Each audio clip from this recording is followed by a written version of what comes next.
Hi, hello everyone. Good evening to everyone. In the previous session, we have discussed about most important questions of business economics. In this session, we are going to discuss about project and assignment oriented questions of economic subject, especially for second PUC. ಹಿಂದಿನ ಕ್ಲಾಸ್ದೊಳಗೆ business economics ಬಗ್ಗೆ ಒಂದಿಷ್ಟು important questions ಹೇಳಿದ್ದೆ. ಇವತ್ತಿನ session ಒಳಗೆ second P U C especially ಇವಾಗ ಯಾರು February ಅಥವಾ ಮಾರ್ಚ್ದೊಳಗೆ ಯಾರು ಎಕ್ಸಾಮ್ ಬರೆಯಕ್ಕೆ ಹೊಂಟಾರಲ್ಲ, ಫಸ್ಟ್ ಎಕ್ಸಾಮ್ ಅಂತ ಕರಿತೀವಿ, ಎಕ್ಸಾಮ್ 1. ಆ ಎಕ್ಸಾಮ್ 1ದೊಳಗೆ ಎಸ್ಪೆಷಲಿ ಎಕನಾಮಿಕ್ಸ್, ಆರ್ಟ್ಸ್ ಇರ್ಬೋದು, ಕಾಮರ್ಸ್ ಇರ್ಬೋದು, ಇವರಿಬ್ಬರಿಗೂ ಏನಾಗುತ್ತೆ, ಮೇನ್ ಈ ಎಕನಾಮಿಕ್ಸ್ ಅನ್ನುವಂಥ ಒಂದು ಸಬ್ಜೆಕ್ಟ್ ಬರ್ತೈತೆ, ಕಂಪಲ್ಸರಿ ಸಬ್ಜೆಕ್ಟ್, ಎಲ್ಲರೂ ತೊಗೊಂಡಿರ್ತಾರೆ. ಹಾಗಾಗಿ ಇದ್ರೊಳಗೆ ಲಾಸ್ಟ್ ಪಾರ್ಟ್ ಈ ಒಳಗೆ ಏನು ಕೇಳ್ತಾರೆ, ಒಂದಿಷ್ಟು project oriented and assignment oriented questions ಅಂತ ಕರೀತಾರೆ. ಟೋಟಲ್ 3 ಕೊಟ್ಟಿರ್ತಾರೆ, ಅದರೊಳಗೆ ಯಾವುದರ 2 ಬರಿಬೇಕು ನೀವು, any 2. Each question carries 5 marks, ಒಂದೊಂದಕ್ಕೆ 5 ಮಾರ್ಕ್ಸ್ ಇರ್ತೈತಿ. ಹಾಗಾಗಿ ಫಸ್ಟ್ ಕ್ವಶನ್ ಈ ಪ್ರಾಜೆಕ್ಟ್ ಆ್ಯಂಡ್ ಅಸೈನ್ಮೆಂಟ್ ಓರಿಯೆಂಟೆಡ್ ಕ್ವಶನ್ಸ್ದೊಳಗೆ ಫಸ್ಟ್ ಒನ್ 41ನೇದು 41 ಕ್ವಶನ್ ನಂಬರ್ 41 ಯಾವುದಕ್ಕೆ ರಿಲೇಟ್ ಐತಂದ್ರೆ ಈ ಕ್ವಶನ್ಸ್ ಏನದವಲ್ಲ ಇದಕ್ಕೆ ಸಂಬಂಧಪಟ್ಟಿದ್ದು 41ನೇ ಕ್ವಶನ್ ಸಂಬಂಧಪಡುತ್ತೆ. ಹಾಗಾದ್ರೆ ಟೋಟಲ್ 5 ಕ್ವಶನ್ಸ್ಗಳನ್ನ ಕೊಟ್ಟಿರ್ತಾರೆ, ABCDE ಅಂತ ಒಂದಿಷ್ಟು ಇನ್ಫಾರ್ಮೇಶನ್ ಕೊಟ್ಟಿರ್ತಾರೆ, ಮ್ಯಾಗ ಮಾಹಿತಿಯನ್ನು ಕೊಟ್ಟಿರ್ತಾರೆ. ಆ ಮಾಹಿತಿಯನ್ನು ಯೂಸ್ ಮಾಡ್ಕೊಂಡು ನಾವೇನು ಮಾಡ್ಬೇಕು, ಈ 5 ಪ್ರಶ್ನೆಗಳಿಗೆ ಉತ್ತರವನ್ನು ಬರಿಬೇಕು. ಹಾಗಾದ್ರೆ ಈ ಮಾಹಿತಿ ಏನೇನು ಕೊಟ್ಟಿರ್ತಾರ ಬರ್ರಿ ನೋಡೋಣ. A consumer wants to consume 2 goods. ಒಬ್ಬ ಕನ್ಸ್ಯೂಮರ್ ಅದಾನ, ಒಬ್ಬ ಅನುಭೋಗಿದಾರ ಅಂತ ಕರಿತೀವಿ. ಯಾರು ವಸ್ತುಗಳನ್ನು ಉಪಯೋಗಿಸ್ತಾರಲ್ಲ ಅವರಿಗೆ ಅನುಭೋಗಿದಾರ, ಕನ್ಸ್ಯೂಮರ್ ಅಂತ ಕರಿತೀವಿ. ಅವ ಕನ್ಸ್ಯೂಮರ್ ಏನು ಮಾಡ್ತಾನ, ವಾಂಟ್ಸ್ ಟು ಕನ್ಸ್ಯೂಮ್ 2 ಗೂಡ್ಸ್. 2 ವಸ್ತುಗಳನ್ನು ಉಪಯೋಗಿಸ್ಬೇಕಂತ ಅವನ ಮನಸ್ಸಿನೊಳಗೆ ಆಸೆ ಹುಟ್ಟತೈತಿ. ಹಾಗಾದ್ರೆ ಮುಂದೆ ಏನು ಮಾಡ್ತಾನ, the price of good X1. Price of good X1. ಆ ವಸ್ತುಗಳು ಯಾವ್ಯಾವ ಅಂದ್ರೆ 2 ವಸ್ತುಗಳು ಅಂತ ಹೇಳ್ಯಾರ, 2 ಗೂಡ್ಸ್ ಅಂತ ಹೇಳ್ಯಾರ. ನೋಡ್ರಿ, ಆ ವಸ್ತುಗಳು ಯಾವ್ಯಾವು, ಗುಡ್ X1 ಮತ್ತು ಗುಡ್ X2 ಅಂತ ಹೇಳ್ಯಾರ. ಈ 2025 ಏನು ನಿಮ್ಮ ಸೀನಿಯರ್ಸ್ ಎಕ್ಸಾಮ್ ಬರೆದ್ರಲ್ಲ, ಅವ್ರು ಬರೆಯೋಕಿನ್ನ ಮೊದ್ಲು 2025 ಬಿಫೋರ್ ಮೊದಲು ಈ ಗುಡ್ X1 ಮತ್ತು ಗುಡ್ X2 ಅಂತ ಹೇಳಿದ್ನಲ್ಲ, ಇವಕ್ಕೆ ಬೇರೆ ಕರಿತಿದ್ರು, ಏನಂತಿದ್ರು, ಬನಾನಾ ಅಂತ ಹೇಳ್ತಿದ್ರು. ಇದಕ್ಕೆ ಬನಾನಾ, ಇದಕ್ಕೆ ಏನಂತಿದ್ರೆ ಗುಡ್ X2ಗೆ ಮ್ಯಾಂಗೋ ಅಂತ ಹೇಳ್ತಿದ್ರೆ. ಅಂದ್ರೆ the price of banana is ₹15 ಅಂತ ಕರಿತಿದ್ರೆ ಅವಾಗ ಮೊದ್ಲೇಕ. ಇವಾಗ ಏನು ಮಾಡ್ಯಾರ, 2025 ಅಥವಾ 2025 ಮಾರ್ಚ್ ಒಳಗೆ ಏನು ಎಕ್ಸಾಮ್ ಬರ್ದಾರಲ್ಲ, ಅವಾಗ ಸ್ಲೈಟಾಗಿ ಚೇಂಜ್ ಮಾಡ್ಯಾರ. ಏನು ಬನಾನಾ ಇದ್ದಲ್ಲೇ ಗುಡ್ X1 ಅಂತ ಹಾಕ್ಯಾರ, ಅಷ್ಟ ಚೇಂಜ್. ಆಮೇಲೆ ಮ್ಯಾಂಗೋ ಅಂತ ಇತ್ತಲ್ಲ, ಇದನ್ನ ಏನು ಮಾಡ್ಯಾರ, ಗುಡ್ X2 ಅಂತ ಚೇಂಜ್ ಮಾಡ್ಯಾರ. ಇಷ್ಟ ಚೇಂಜ್, ಉಳ್ಕಿದ್ದೇನೂ ಚೇಂಜ್ ಆಗಿಲ್ಲ. ಹಾಗಾದ್ರೆ ಆ ಕನ್ಸ್ಯೂಮರ್ ಏನು ಮಾಡ್ತಾನೆ, 2 ವಸ್ತುಗಳನ್ನು ಉಪಯೋಗಿಸ್ಬೇಕಂತ ಅವ್ಗೆ ಆಸೆ ಹುಡ್ತೈತಿ. ಆ ವಸ್ತುಗಳು ಯಾವ್ಯಾವು, ಗುಡ್ X1 ಮತ್ತು ಗುಡ್ X2. ಇಲ್ಲಿ ಏನು ಕೊಟ್ಟಾರ, ಪ್ರೈಸ್ ಕೊಟ್ಬಿಟ್ರ, ಬೆಲೆ ಕೊಟ್ಟಾರ. ಎಷ್ಟು, the price of good X1 ಅಂದ್ರೆ X1 ವಸ್ತು ಏನಿರ್ತೈತಲ್ಲ ಅದ್ರದ್ದು ಪ್ರೈಸ್ ಎಷ್ಟೈತಿ, ಬೆಲೆ ಎಷ್ಟೈತಿ, ₹15 ಐತಿ. ಇಲ್ಲಿ ಬರ್ಕೊಂಬಿಡೋಣ, X1 ಪ್ರೈಸ್ ₹15. ಹಾಗಾದ್ರೆ ಪ್ರೈಸ್ ಆಫ್ ಗುಡ್ X2 ಅಂತ ಹೇಳ್ಯಾರ. X2 ವಸ್ತು ಅಥವಾ ಗುಡ್ X2ವಿನ ಬೆಲೆ ಎಷ್ಟೈತಿ, ಇಲ್ಲಿ ಕೊಟ್ರೆ ನೋಡ್ರಿ, ₹25, ₹25 ಐತಿ. ಹಾಗಾದ್ರೆ ದ ಕನ್ಸ್ಯೂಮರ್ಸ್ ಇನ್ಕಮ್ ಈಸ್ ₹300. ಆ ಏನು ಕನ್ಸ್ಯೂಮರ್ ಇರ್ತಾನಲ್ಲ, ಅನುಭೋಗಿದಾರ, ಅವನ ಕಡೆ ರೊಕ್ಕ ಎಷ್ಟಿರ್ತೈತಿ, ಇನ್ಕಮ್ ಎಷ್ಟಿರ್ತೈತಿ, ಆದಾಯ ಎಷ್ಟಿರ್ತೈತಿ ಅವನ ಪಾಕೆಟ್ ಒಳಗೆ, ₹300 ಹೇಳ್ಯಾರ. ಹಾಗಾದ್ರೆ ಪ್ರಶ್ನೆ ಯಾವ ಟೈಪ್ ಕೇಳ್ತಾರ, ಆನ್ಸರ್ ದಿ ಫಾಲೋವಿಂಗ್ ಕ್ವಶನ್ಸ್. ಈ ಮಾಹಿತಿಯನ್ನು ಯೂಸ್ ಮಾಡಿಕೊಂಡು ನೀವು ಕೆಳಗಿನ 5 ಪ್ರಶ್ನೆಗಳಿಗೆ ಉತ್ತರವನ್ನು ನೀಡ್ರಿ, ಬರೀರಿ ಅಂತ. X1 ವಸ್ತುವಿನ ಬೆಲೆ ಎಷ್ಟೈತಿ, the price of good X1 is 15, the price of good X2 is 25. ಅವ್ರ ಕಡೆ ಇರುವಂತ ಟೋಟಲ್ ಇನ್ಕಮ್ ಎಷ್ಟೈತಿ, ಅವನ ಕಡೆ ಆಯ್ ಅಂತ ಕರಿತೀವಿ, ₹300 ಐತಿ. ಹಾಗಾದ್ರೆ ಪ್ರಶ್ನೆ ಎ ಏನು ಹೇಳ್ತೈತಿ, ಕ್ವಶನ್ ನಂಬರ್ ಎ ಅಥವಾ ಕ್ವಶನ್ ಎ ಅಂತ ಹೇಳ್ತೀವಿ.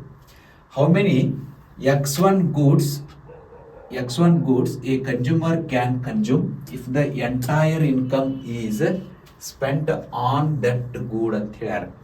ಅಂದ್ರೆ ಕನ್ಸ್ಯೂಮರ್ ತನ್ನ ಕಡೆ ಇದ್ದಂಥ 300 ರೂಪಾಯಿನ ಅಷ್ಟು ಎಂಟೈರ್ ಅಂದ್ರೆ ಏನ್ರಿ ಫುಲ್ ಅನ್ನಂಗೆ ಆ 300 ರೂಪಾಯಿನೂ X1 ಗೂಡ್ನ ಖರೀದಿ ಮಾಡಲಿಕ್ಕೆ ಯೂಸ್ ಮಾಡಿದ ಅಂದ್ರೆ ಎಷ್ಟು X1 ಗೂಡ್ಸ್ ಬರ್ತಾವು, how much quantity of good X1 ಈ ಕ್ಯಾನ್ ಪರ್ಚೇಸ್. ಸಿಂಪಲ್ ಐತಿ, ಭಾಳ ಸಿಂಪಲ್. ಹೆಂಗೆ ಕ್ವಶನ್ ನಂಬರ್ ಹಾಕ್ರಿ, ಸಬ್ ಕ್ವಶನ್ ಎ ಅಂತ ಹಾಕ್ರಿ, ಈಕ್ವಲ್ ಹಾಕ್ಬೇಕು. ಟೋಟಲ್ ಇನ್ಕಮ್ ಎಷ್ಟೈತಿ ಅವನ ಕಡೆ, ರೊಕ್ಕ ಎಷ್ಟೈತಿ 300 ರೂಪಾಯಿ ಐತಿ, ಡಿವೈಡೆಡ್ ಬೈ ಒಂದು ಗೂಡು X1 ಖರೀದಿ ಮಾಡ್ಬೇಕಾರೆ ಅವ ಎಷ್ಟು ಕೊಡ್ಬೇಕು, 15 ರೂಪಾಯಿ ಕೊಡ್ಬೇಕು. ಹಾಗಾದ್ರೆ 300 ರೂಪಾಯಿ ಕೊಟ್ಟ ಅಂದ್ರೆ ಒಂದು ಗೂಡು X1ಗೆ 15 ರೂಪಾಯಿ ಅಂದ್ರೆ ಎಷ್ಟು ಬರ್ತಾವು, ಎಷ್ಟು ಗೂಡು X1 ಬರ್ತಾವು?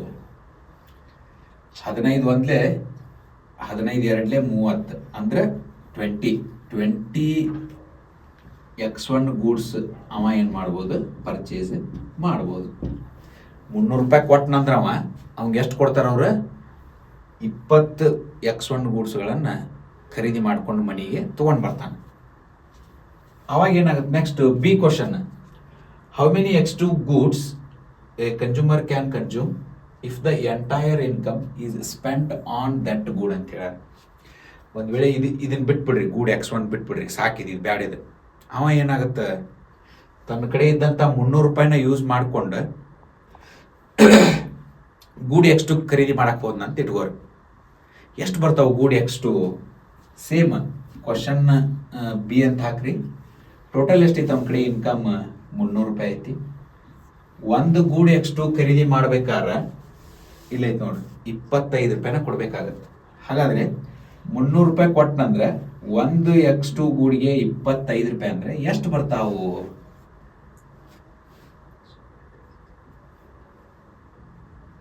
ಅಂದ್ರೆ 300 ಡಿವೈಡೆಡ್ ಬೈ 25 ಮಾಡಿದ್ರಿ ಅಂದ್ರೆ 12 X2 ಗೂಡ್ಸ್ ಏನಾಗ್ತಾವು, ಬರ್ತಾವ.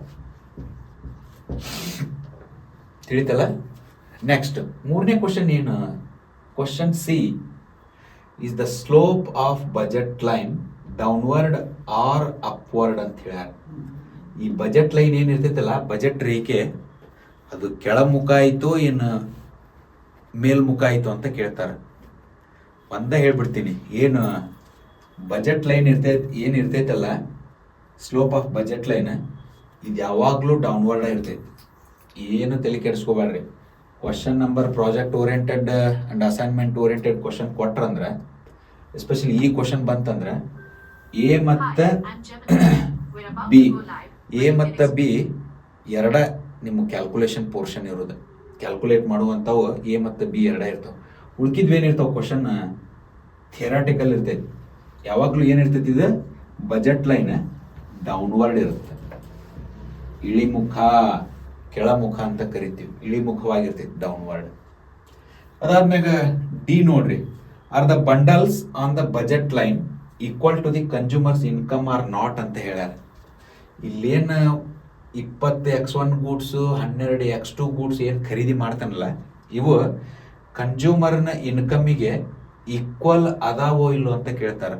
ಅಂದ್ರೆ ಅನುಭೋಗಿದಾರನ ಆದಾಯಕ್ಕೆ ಅವ್ರು ಖರೀದಿ ಮಾಡಿದಂಥ ವಸ್ತುಗಳು ಏನಿರ್ತಾವಲ್ಲ, ಕ್ವಾಂಟಿಟಿ ಅದು ಕರೆಕ್ಟ್ ಅದಾವೋ ಇಲ್ಲೋ, ಸಮ ಅದಾವೋ ಇಲ್ಲೋ ಅಂತ ಕೇಳ್ತಾರೆ. ಹೆಂಗೆ ನೋಡಿ ಚೆಕ್ ಮಾಡ್ಬೇಕು?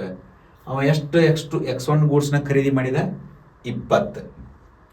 ಒಂದು X1 ಗೂಡ್ಸ್ ಖರೀದಿ ಮಾಡಬೇಕಾದ್ರೆ ಎಷ್ಟು ರೂಪಾಯಿ ಕೊಡಬೇಕಾಗತ್ತವ?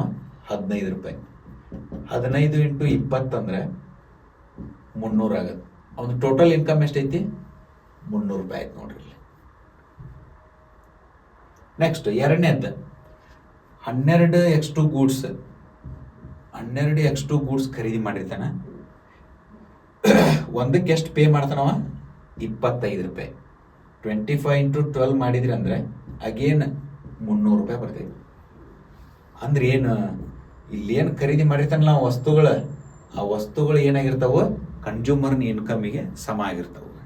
ನೆಕ್ಸ್ಟ್ ಇಲ್ಲೇನಂತ ಕೇಳ್ಯಾರ ಅವರು, are the bundles on the budget line equal to the consumers income or not ಅಂತ ಕೇಳ್ಯಾರ. ಏನಂತ ಬರಿಬೇಕು? ಎಸ್, ಹೌದು, ಈಕ್ವಲ್ ಅಂತ ಬರಿಬೇಕು. ಇಷ್ಟು ಬರೆದ್ರೆ 1 ಮಾರ್ಕ್ಸ್. ನೆಕ್ಸ್ಟ್ 5ನೇದು ಏನು ಕೇಳ್ತಾರ, if consumer wants to have more of X1 good comma X2 good has to be given up, is it true ಅಂತ ಹೇಳ್ಯಾರ. ಈಗ ಅವ ಏನು ಮಾಡ್ತಾನ, X1 ಗೂಡ್ಸ್ ಅದಾವ ಅಂತ ಇಟ್ಕೋರಿ. ಈ X1 ಗೂಡ್ಸ್ ಏನು ಹೆಚ್ಚಿಗೆ ಖರೀದಿ ಮಾಡ್ಬೇಕಂದ್ರೆ ಇಲ್ಲಿ ಏನು X2 ಗೂಡ್ಸ್ ಇರ್ತಾವಲ್ಲ, ಈ ಖರೀದಿ ಮಾಡೋದನ್ನ ಬಿಟ್ಟು ಕೊಡ್ಬೇಕಾಗತ್ತೆ. ಈಗ ನೋಡ್ರಿ ಎಕ್ಸಾಂಪಲ್ ಬನಾನಾ ಮತ್ತು ಮ್ಯಾಂಗೋ ಅಂತ ಹೇಳಿದೆ ನಾನು. ಬನಾನಾ ಮ್ಯಾಂಗೋ ನಮಗೇನು ಬೇಕಾಗೈತಿ, ಈ ಗೂಡ್ X1 ಬನಾನಾ ಅಂತ ಇಟ್ಕೋರಿ, ಬಾಳೆಹಣ್ಣು ಅಂತ ಕರಿತೀವಿ. ಗೂಡ್ X2 ಯಾವುದು, ಮ್ಯಾಂಗೋ. ಒಂದು ಬನಾನಾಕ್ಕೆ 15 ರೂಪಾಯಿ. ಟೋಟಲ್ ಎಷ್ಟೈತೆ ನಮ್ಮ ಕಡೆ ರೊಕ್ಕ, ಈಗ 300 ರೂಪಾಯಿ ಐತೆ ಅಂತ ಇಟ್ಕೋರಿ. ಇಲ್ಲಿ ಬರಿತೀನಿ, ಇಲ್ಲಿ ಟೋಟಲ್ ಎಷ್ಟೈತೆ ನಮ್ಮ ಕಡೆ 300 ರೂಪಾಯಿ ಐತಿ. ಒಂದು ಬನಾನಾಕ್ಕೆ 15 ರೂಪಾಯಿ, ಕರೆಕ್ಟಾ? 10 ಬನಾನಾ ತೊಗೊತೀನಿ ನಾ, ಎಷ್ಟಾಗುತ್ತೆ ಇಲ್ಲಿ 150 ರೂಪಾಯಿ ಆಗುತ್ತೆ. ಆಮೇಲೆ ಎಷ್ಟು ಉಳಿತು, 300 ರೂಪಾಯಿ ಒಳಗೆ 150 ಹೋದ್ರೆ ಇನ್ನು ಬರೀ ನಮ್ಮ ಕಡೆ ಎಷ್ಟು ಉಳಿತು, ಇನ್ನು 150 ರೂಪಾಯಿ ಉಳಿತು. ಹಾಗಾದ್ರೆ 25 ರೂಪಾಯಿಗೆ ಒಂದು ಮ್ಯಾಂಗೋ ಆತಂದ್ರೆ ಎಷ್ಟು ಬರ್ತಾವೆ, ಇನ್ನು ಎಷ್ಟು ಬರ್ತಾವೆ, 6 ಬರ್ತಾವೆ, ಕರೆಕ್ಟಾ? ಅಂದರೆ 150 ರೂಪಾಯಿ ಆಗುತ್ತೆ, 300 ರೂಪಾಯಿ ಆಗುತ್ತೆ. ನಾ ಏನು ಮಾಡ್ತೀನಿ, ನಮಗೆ 10 ಬಾಳೆಹಣ್ಣು ಬೇಡ, 4 ಸಾಕು. ಸಾರಿ 6 ಮಾವಿನ ಹಣ್ಣು ಬೇಡ ನಮಗೆ, 2 ಮಾವಿನ ಹಣ್ಣು ಸಾಕು. ಆವಾಗ ನಾ ಏನು ಮಾಡ್ತೀನಿ, 25 ರೂಪಾಯಿ ಇಂಟು 4 ತೊಗೊಂಡೆ ಅಂದರೆ 100 ರೂಪೀಸ್ ಆಗುತ್ತೆ, ಕರೆಕ್ಟಾ? ಈ 100 ರೂಪೀಸ್ ಅಂದರೆ ಇನ್ನೂ ಎಷ್ಟು ಉಳಿತಿಲ್ಲೇ, 50 ರೂಪಾಯಿ ಉಳಿತು ನಮ್ಮ ಕಡೆ. ಈ 50 ರೂಪಾಯಿನ ನಾನು ಎದಕ್ಕೆ ಯೂಸ್ ಮಾಡ್ತೀನಿ, ಬನಾನಾ ಪರ್ಚೇಸ್ ಮಾಡೋಕ್ಕೆ ಯೂಸ್ ಮಾಡ್ತೀನಿ. ಅಂದ್ರೆ ಸಿಂಪಲ್ ಐತಿ, ಏನು ಭಾಳ ತಲೆ ಕೆಡಿಸ್ಕೋಬೇಡ್ರಿ. If consumer wants to have more of X1 good, X2 good has to be given up, is it true ಅಂತ ಹೇಳ್ಯಾರ. ಅಂದ್ರೆ ಇಲ್ಲೇನು ಕನ್ಸ್ಯೂಮರ್ ಇರ್ತಾನಲ್ಲ ಅವ X1 ಗೂಡ್ಸ್ನ ಹೆಚ್ಚಿಗೆ ಖರೀದಿ ಮಾಡ್ಬೇಕಂದ್ರೆ X2 ಗೂಡ್ಸ್ ಏನು ಖರೀದಿ ಮಾಡ್ತಿರ್ತಾನಲ್ಲ ಆ ಖರೀದಿಯನ್ನು ಬಿಟ್ಟು ಕೊಡಬೇಕಾಗತ್ತೆ. ಈಗ ನೋಡ್ರಿ, 6 ಮಾವಿನ ಹಣ್ಣನ್ನ ಅಥವಾ ಗೂಡ್ X2ನ ಖರೀದಿ ಮಾಡಾವ ಹೆಚ್ಚಿಗೆ ಬಾಳೆಹಣ್ಣ ಖರೀದಿ ಮಾಡ್ಬೇಕಂದ್ರೆ ಈ 6 ಖರೀದಿ ಮಾಡೋ ಬದಲಿ ಬರೀ 4 ಮಾಡ್ತಾನೆ. ಅಂದ್ರೆ ಏನು, ಗೂಡ್ X2 ಖರೀದಿ ಏನು ಮಾಡ್ತಿರ್ತಾನಲ್ಲ ಅದನ್ನು ಬಿಟ್ಟು ಕೊಡ್ತಾನ.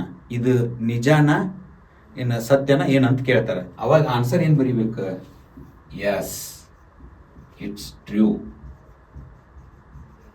ಇಷ್ಟು ಬರೆದ್ರೆ ಸಾಕು. ಫಸ್ಟ್ 2 ಕ್ವಶನ್ A B ಅಷ್ಟೇ ನಿಮ್ಗೆ ಕ್ಯಾಲ್ಕುಲೇಷನ್ ಇರೋದು, ಉಳ್ಕಿದ್ವೆಲ್ಲ ಏನಿರ್ತಾವು ಥಿಯರಿ ಇರ್ತದೆ. ಏನು ಸಿ ಕ್ವಶನಿಗೆ ನೋಡ್ರಿ, ಸಿಗೆ ಏನಂತ ಬರಿಬೇಕು, ಡೌನ್ವರ್ಡ್ ಕೆಳಮುಖ ಅಂತ ಬರಿಬೇಕು. Are the bundles on the budget line equal to the consumers income or not ಅಂತ ಕೇಳ್ಯಾರ, ಎಸ್ ಈಕ್ವಲ್ ಅಂತ ಬರಿಬೇಕು. ಅದಾದ್ಮ್ಯಾಗ if consumer wants to have more of X1 good and X2 goods has to be given up, is it true ಅಂತ ಕೇಳ್ಯಾರ, S true ಅಂತ. ಇಲ್ಲೇ downward ಕೆಳಮುಖ ಅಂತ ಕರಿತೀವಿ, ಇಲ್ಲೇ ಹೌದು ಸಮ ಆಗಿದ್ದಾವೆ ಅಂತ ಬರಿಬೇಕು. ಆಮೇಲೆ 3ನೇದ್ದು ಅದು ಹೌದು ನಿಜ ಅಂತ ಬರಿಬೇಕು.